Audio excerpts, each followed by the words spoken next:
ਦੋ ਤਰ੍ਹਾਂ ਦੇ ਵਿਸਫੋਟ ਹਨ। ਅੰਗਰੇਜ਼ੀ ਵਿੱਚ ਦੋ ਸ਼ਬਦ ਹਨ, ਐਕਸਪਲੋਜ਼ਨ ਤੇ ਇੰਪਲੋਜ਼ਨ। ਬਾਹਰ ਦੀ ਤਰਫ ਜੋ ਵਿਸਫੋਟ ਹੈ ਉਹ ਹੈ ਐਕਸਪਲੋਜ਼ਨ। ਅੰਦਰ ਵੱਲ ਜੋ ਵਿਸਫੋਟ ਹੈ ਉਹ ਹੈ ਇੰਪਲੋਜ਼ਨ। ਅੰਤਰ ਵਿਸਫੋਟ ਜਾਂ ਬਾਹਰੀ ਵਿਸਫੋਟ, ਇਹ ਜੋ ਸਾਰੇ ਜਗਤ ਵਿੱਚ ਜੀਵਨ ਦਾ ਫੈਲਾਅ ਹੈ, ਇਹ ਐਕਸਪਲੋਜ਼ਨ ਹੈ। ਬਾਹਰੀ ਵਿਸਫੋਟ ਹੈ, ਤੁਹਾਨੂੰ ਪਤਾ ਹੈ ਕਿ ਬਾਹਰੀ ਵਿਸਫੋਟ ਕਿੰਨਾ ਹੋ ਸਕਦਾ ਹੈ। ਇੱਕ ਆਦਮੀ ਦੇ ਕੋਲ ਇੰਨੀ ਵੀਰਜ ਊਰਜਾ ਹੈ ਕਿ ਪੂਰੀ ਪ੍ਰਿਥਵੀ 'ਤੇ ਜਿੰਨੇ ਲੋਕ ਹਨ ਓਨੇ ਉਸੇ ਤੋਂ ਪੈਦਾ ਹੋ ਸਕਦੇ ਨੇ। 3 ਅਰਬ ਆਦਮੀ ਨੇ ਧਰਤੀ ਉੱਪਰ, ਇੱਕ ਆਦਮੀ 3 ਅਰਬ ਆਦਮੀਆਂ ਨੂੰ ਪੈਦਾ ਕਰ ਸਕਦਾ ਹੈ। ਇੰਨੀ ਵੀਰਜ ਊਰਜਾ ਲੈ ਕੇ ਇੱਕ ਆਦਮੀ ਪੈਦਾ ਹੁੰਦਾ ਹੈ। ਇਸ ਲਈ ਬਾਈਬਲ ਦੀ ਕਥਾ ਬੜੀ ਪਿਆਰੀ ਹੈ ਕਿ ਭਗਵਾਨ ਨੇ ਇੱਕ ਆਦਮੀ ਬਣਾਇਆ ਹੈ, ਆਦਮ। ਲੋਕ ਪੁੱਛਦੇ ਨੇ 5-7 ਕਿਉਂ ਨਹੀਂ ਬਣਾਏ? ਕੋਈ ਜ਼ਰੂਰਤ ਹੀ ਨਹੀਂ ਸੀ। ਇੰਨੇ ਵੱਡੇ ਪਸਾਰੇ ਲਈ ਇੱਕ ਹੀ ਕਾਫੀ ਹੈ। ਇਹੀ ਸੂਚਕ ਹੈ ਉਸ ਕਥਾ ਵਿੱਚ। 4 ਅਰਬ ਆਦਮੀ ਇੱਕ ਆਦਮੀ ਪੈਦਾ ਕਰ ਸਕਦਾ ਹੈ ਜੇ ਉਸ ਦੇ ਸਾਰੇ ਵੀਰਜ ਕਣਾਂ ਦਾ ਉਪਯੋਗ ਹੋ ਜਾਵੇ। ਲੇਕਿਨ ਸਾਰੇ ਵੀਰਜ ਕਣਾਂ ਦਾ ਉਪਯੋਗ ਨਹੀਂ ਹੁੰਦਾ। ਇਹ ਜੋ ਵਿਸਫੋਟ ਹੈ, ਬਾਹਰੀ ਵਿਸਫੋਟ ਹੈ, ਇਹੀ ਸ਼ਕਤੀ ਅੰਤਰ ਵਿਸਫੋਟ ਇੰਪਲੋਜ਼ਨ ਬਣ ਜਾਂਦੀ ਹੈ। ਇਹ ਜੋ ਵੀ ਬਾਹਰ ਕੁੱਦ ਰਹੀ ਹੈ ਆਪਣੇ ਕੇਂਦਰ ਤੋਂ, ਇਹ ਸ਼ਕਤੀ ਆਪਣੇ ਕੇਂਦਰ ਵੱਲ ਵੀ ਕੁੱਦ ਸਕਦੀ ਹੈ। ਜਿਸ ਦਿਨ ਤੁਹਾਡੇ ਅੰਦਰ ਵੱਲ ਕੁੱਦੇਗੀ ਉਸੇ ਦਿਨ ਵੀਰਜ ਅਧਿਆਤਮ ਬਣ ਜਾਂਦਾ ਹੈ।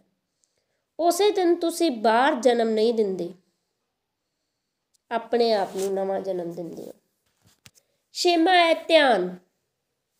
ਚਿੱਤ ਦੀ ਅਜਿਹੀ ਦਿਸ਼ਾ ਜਿੱਥੇ ਕੋਈ ਵਿਚਾਰ ਨਾ ਹੋਵੇ, ਕਿਉਂਕਿ ਜਦ ਤੱਕ ਕੋਈ ਵਿਚਾਰ ਹੁੰਦਾ ਹੈ ਤਦ ਤੱਕ ਤੁਸੀਂ ਬਾਹਰ ਵੱਲ ਨੂੰ ਜਾਂਦੇ ਹੋ।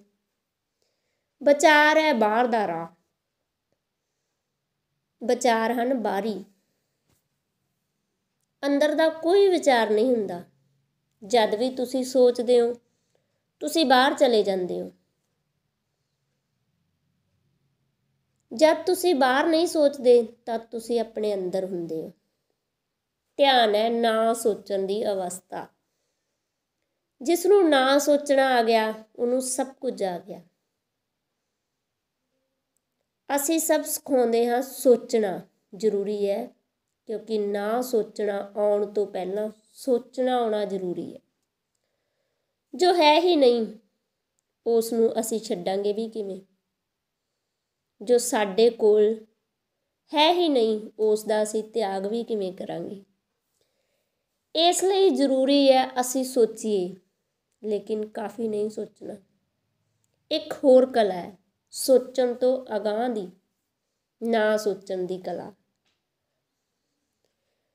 ਨਾ ਸੋਚੋ, ਸਿਰਫ ਹੋਵੇ। ਉਸ क्षण ਵਿੱਚ ਲਗਾਤਾਰ ਯਾਦ ਹੈ। ਇਹ ਯਾਦ ਚੇਤਾ ਫਿਰ ਵਿਚਰਦਾ ਨਹੀਂ,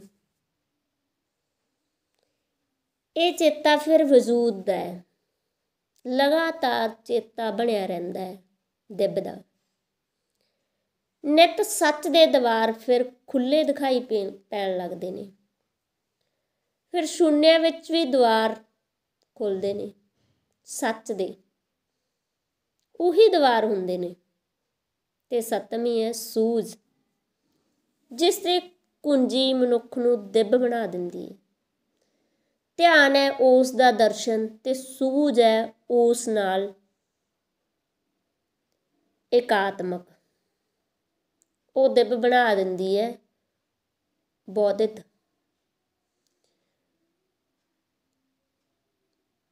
ਬੌਧਿਕਤਾ ਧਿਆਨ ਦੀ ਪੁੱਤਰੀ ਹੈ। ਧਿਆਨ ਨਾਲ ਹੀ ਕੋਈ ਸੂਝ ਨੂੰ ਪਹੁੰਚਦਾ ਹੈ। ਸੂਝ ਵੀ ਨਿਆਰਾ ਸ਼ਬਦ ਹੈ। ਉਸ ਦਾ ਵੀ ਬਦਲ ਲੱਭਣਾ ਦੁਨੀਆ ਦੀ ਦੂਜੀ ਭਾਸ਼ਾ ਵਿੱਚ ਮੁਸ਼ਕਲ ਹੈ। ਦੁਨੀਆ ਦੀਆਂ ਦੂਜੀਆਂ ਭਾਸ਼ਾਵਾਂ ਵਿੱਚ ਹੋਰ ਜਿੰਨੇ ਵੀ ਸ਼ਬਦ ਹਨ ਉਹਨਾਂ ਦਾ ਅਰਥ ਹੈ ਗਿਆਨ। ਸੂਝ ਦਾ ਅਰਥ ਹੈ ਜਾਣਨਾ ਨਹੀਂ ਹੈ ਸੱਚ ਨੂੰ, ਸੱਚ ਹੋ ਜਾਣਾ ਹੈ। ਕਿਉਂਕਿ ਜਾਣਨ 'ਚ ਵੀ ਫਾਸਲਾ ਰਹਿ ਜਾਂਦਾ ਹੈ। ਜਾਣਨ ਦਾ ਮਤਲਬ ਹੈ ਜਿਸ ਨੂੰ ਮੈਂ ਜਾਣ ਰਿਹਾ ਉਹ ਮੈਥੋਂ ਦੂਰ ਹੈ, ਜੁਦਾ ਹੈ। ਮੈਂ ਉਸ ਨੂੰ ਦੇਖ ਰਿਹਾ, ਪਛਾਣ ਰਿਹਾ, ਜਾਣ ਰਿਹਾ। ਸੱਚ ਦੇ ਨਾਲ ਇੱਕ ਹੋ ਜਾਣਾ, ਇੰਨਾ ਵੀ ਫਾਸਲਾ ਨਾ ਰਹਿ ਜਾਵੇ ਸਬਜੈਕਟ ਜਾਂ ਆਬਜੈਕਟ ਦਾ। ਜਾਣਨ ਵਾਲੇ ਦਾ ਅਤੇ ਜਾਣੇ ਜਾਣ ਵਾਲੇ ਦਾ ਫਾਸਲਾ ਨਾ ਰਹਿ ਜਾਵੇ। ਅਜਿਹੀ ਜਿੱਥੇ ਏਕਤਾ ਸੱਧ ਜਾਂਦੀ ਹੈ ਉਹ ਅਵਸਥਾ ਹੈ ਸੂਝ ਦੀ, ਜਿਸ ਦੀ ਕੁੰਜੀ ਮਨੁੱਖ ਨੂੰ ਦਿੱਬ ਬਣਾ ਦਿੰਦੀ ਹੈ। ਮਨੁੱਖ ਦਿੱਬ ਹੈ, ਸਿਰਫ ਕੁੰਜੀ ਦੀ ਤਲਾਸ਼ ਹੈ। ਦਿੱਬਤਾ ਜਿਵੇਂ ਬੰਦ ਹੈ, ਇਸ ਨੂੰ ਖੋਲ੍ਹਣ ਭਰ ਦੀ ਗੱਲ ਹੈ।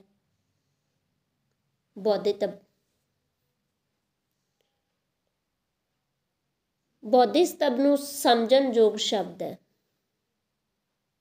ਬੋਧਿਸਤਵ ਦਾ ਅਰਥ ਹੁੰਦਾ ਹੈ ਅਜਿਹਾ ਬੋਧ ਜੋ ਸੂਝ ਦੇ ਦੀਵਾਰ 'ਤੇ ਖੜ੍ਹਾ ਹੋ ਕੇ ਜਗਤ ਵੱਲ ਮੂੰਹ ਕਰ ਲੈਣਾ ਹੈ। ਇਸ ਨੂੰ ਅਸੀਂ ਇਉਂ ਸਮਝੀਏ, ਬੁੱਧ ਦੇ ਜੀਵਨ ਵਿੱਚ ਇੱਕ ਕਥਾ ਹੈ। ਬੁੱਧ ਪਰਮ ਅਵਸਥਾ ਨੂੰ ਉਪੜੇ, ਬੋਧਿਤਵ ਨੂੰ ਪਹੁੰਚੇ। ਮਿੱਠੀ ਕਥਾ ਹੈ। ਫਿਰ ਉਹ ਨਿਰਵਾਣ ਦੇ ਦੀਵਾਰ 'ਤੇ ਪਹੁੰਚੇ, ਲੇਕਿਨ ਉਹ ਪਿੱਠ ਕਰਕੇ ਖਲੋ ਗਏ ਅਤੇ ਦੁਆਰਪਾਲ ਨੇ ਉਹਨਾਂ ਨੂੰ ਕਿਹਾ, ਇਹ ਸਾਰੇ ਪ੍ਰਤੀਕ ਹਨ। ਦੁਆਰਪਾਲ ਨੇ ਉਹਨਾਂ ਨੂੰ ਕਿਹਾ, ਤੁਸੀਂ ਪ੍ਰਵੇਸ਼ ਕਰੋ। ਪਤਾ ਨਹੀਂ ਕਿੰਨੇ ਯੁੱਗਾਂ ਤੋਂ ਇਹ ਦੁਆਰ ਤੁਹਾਡੀ ਉਡੀਕ ਕਰਦਾ ਪਿਆ ਸੀ। ਬੁੱਧ ਨੇ ਕਿਹਾ, ਮੇਰੇ ਪਿੱਛੇ ਹੋਰ ਬਹੁਤ ਲੋਕ ਨੇ। ਜੇ ਮੈਂ ਦਾਖਲ ਹੋ ਜਾਂਦਾ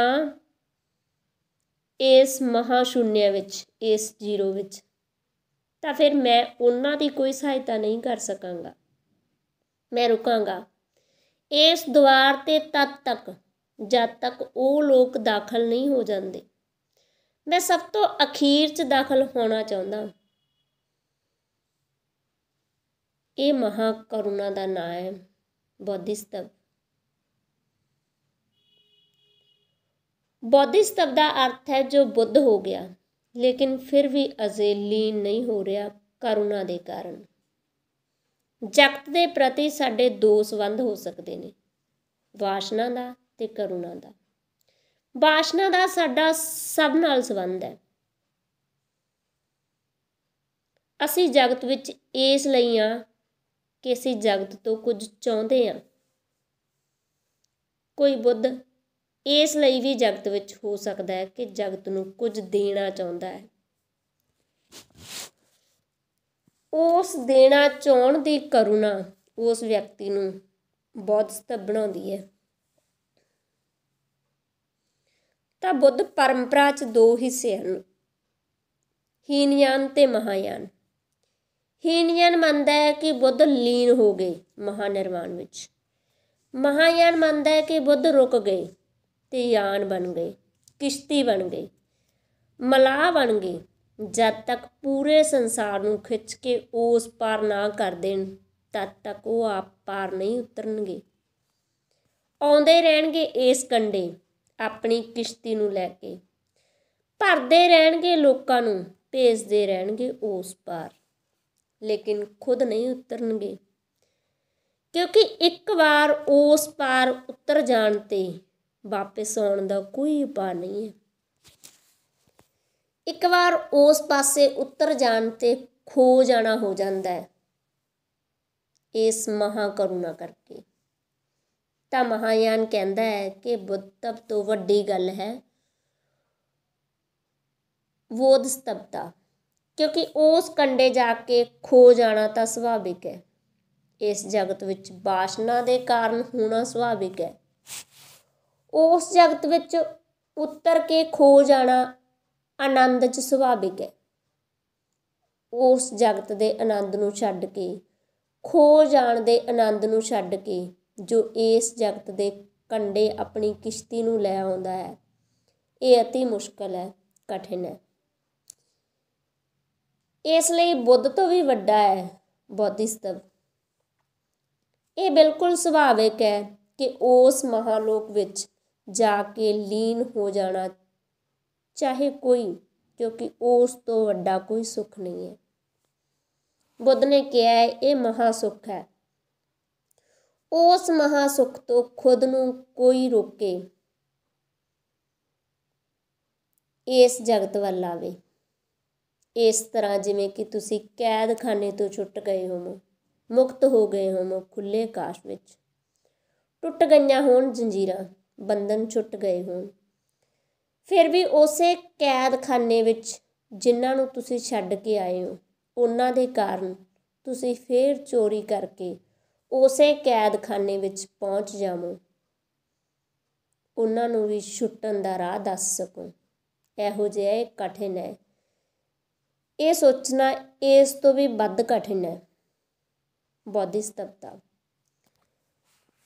लेकिन बोधिसत्व की घटना भी वापरदी है इस जगत विच। जेकर कोई चमत्कार है मेरी दृष्टि विच तां इक ही है कि किसी अजिहे व्यक्ति का इस जगत विच होना जो वासना दे कारण नहीं। एक ही मिराकल है, अजिहा मिराकल वापरदा है जो अपने कारण इस जगत विच नहीं। उस नूं समझना बहुत दुभर हो जाता है क्योंकि असी एक ही भाषा समझते हैं। इस जगत विच कोई इसे कारण हुंदा है, इस जगत च उसने कुछ लेना है, कोई इस कारण भी होवेगा कि उसने सिर्फ देना है। साडी समझ दे बाहर है। लेकिन सूझ बोधिसत्वता नूं भी जन्म दिंदी है। करोड़ां लोकां विच कदे कोई एक बुद्ध हुंदा है ते करोड़ां बुद्धां विच कदे कोई एक बोधिसत्व हुंदा है, क्योंकि उस पास्यों परतना अति कठिन है। इस पास्यों जाना बहुत कठिन है, उस तरफों मुड़ना बहुत मुश्किल है। दुख तो छुटना इन्ना मुश्किल पैंदा होवे तां आनंद तो छुटना किन्ना मुश्किल ना पैंदा होवेगा। जे मैं तुहानूं कहां कि दुख ही छड्ड दिओ तां भी छड्डण दी हिम्मत नहीं हुंदी, तां आनंद नूं छड्ड के इस पासे परतना असंभव घटना है, पर वापरदी है। उन्हां द्वारां दीआं अजिहियां ही सरवण कुंजियां हन।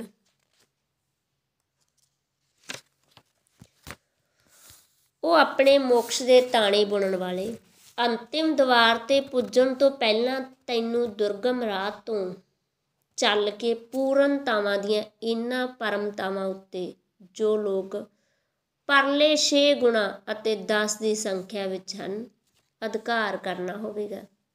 ਇਹਨਾਂ ਸੱਤਾਂ ਉੱਤੇ ਅਧਿਕਾਰ ਕਰਨਾ ਹੋਵੇਗਾ ਜਿਸ ਨੂੰ ਮੋਕਸ਼, ਜਿਸ ਨੂੰ ਪਰਮ ਮੁਕਤੀ ਦੀ ਸਿੱਕ ਪੈਦਾ ਹੋ ਗਈ। ਇਹ 7 ਉਹਨਾਂ ਦੀਆਂ ਕੁੰਜੀਆਂ ਹਨ। ਅੱਜ ਇੰਨਾ ਹੀ, ਬਾਕੀ ਕੱਲ੍ਹ ਤੱਕ। ਜੇਕਰ ਤੁਹਾਨੂੰ ਇਹ ਵੀਡੀਓ ਪਸੰਦ ਆ ਰਹੀ ਹੈ ਤਾਂ ਕਮੈਂਟ ਬਾਕਸ ਵਿੱਚ ਜ਼ਰੂਰ ਦੱਸਣਾ ਜੀ। ਧੰਨਵਾਦ।